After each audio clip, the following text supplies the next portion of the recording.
time for an update. Let you know what I've been doing. I went ahead and pulled off all the wheels. These are the front brakes right here.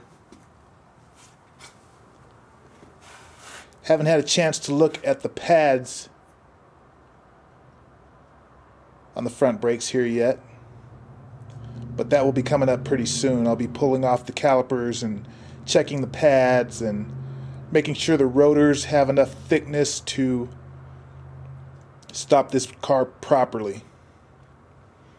Okay, we went ahead and put all the tires underneath the car.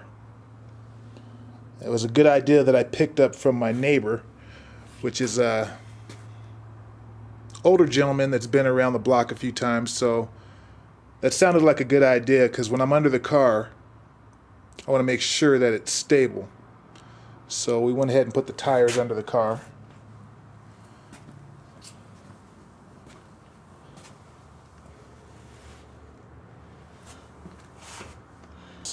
Here's the rear rotors and caliper. This one seemed kind of snug, like it's supposed to be, as in snug when the wheel goes back and forth if you wiggle it while the car's in the air. So this one seemed like it was supposed to be.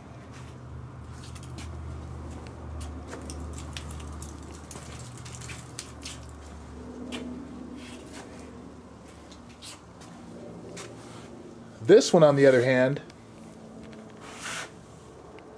this rotor, when the wheel was on, I grabbed the top of the wheel and the bottom of the wheel and it wiggled more than I'd like it to.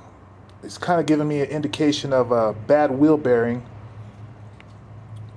and I won't know any more about that till I get this rear brake caliper off and be able to check the wheel bearing as well as the torque spec on the nut holding the wheel bearing on, and be able to check the hub as well.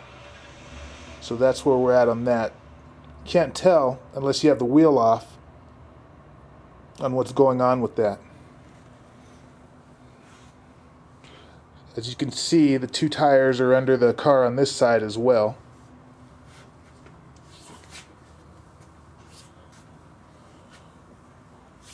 Another one of the things that we've done since we had a video going last was remove this panel that covers the battery. That panel is now on top of the car. So there's 3 Torx head screws holding that on, as well as an adjuster screw on the bottom and one on the top. So we got those off, and now we have access to this battery, and what we need to do is find a battery tie down that goes in there and holds the battery in place so it doesn't bounce around in there when you're doing your driving. So this rotor, I did notice some noise while we were spinning the wheel. So I can see the front pad of these disc brakes on the left front side. I can't see the rear pad. I'll get a better assessment of the rotor and the rear pad once I remove this caliper to inspect the brakes. So that's where we're at now.